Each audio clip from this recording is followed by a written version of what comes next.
integrate natural log of natural log of x ส่วนด้วย x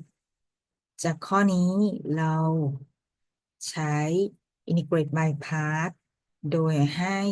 u เท่ากับ natural log of x แล้วก็ dv เป็น1 ส่วน x dx จากตรงนี้เราหา du ซึ่งเท่ากับ1 ส่วน natural log of x แล้วก็ diff natural log of x อีกทีหนึ่งได้1 ส่วน x คูณกับ natural log of x dx สำหรับ du ตรงนี้ต่อมาเราจะหา v ก็คือ integrate 1 ส่วน x dx ได้ v เท่ากับ natural log of x ซึ่ง x ในที่นี้เนี่ยต้องมากกว่า0นะเพราะว่าโดเมนของ log x เนี่ยมันมากกว่า0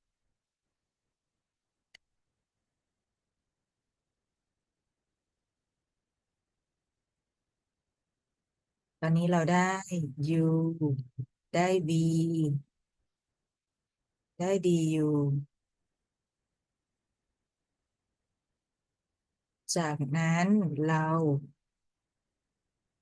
เอามาแทนในสูตร uv ลบ integrate v du u ของเราคือ natural log of x v ของเรา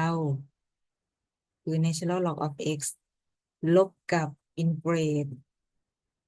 v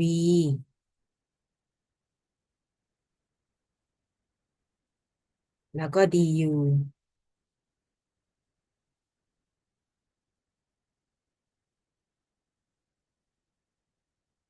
จากตรงนี้เราตัด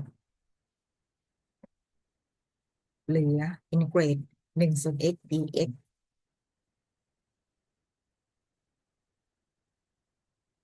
บทแรกเหมือนเดิม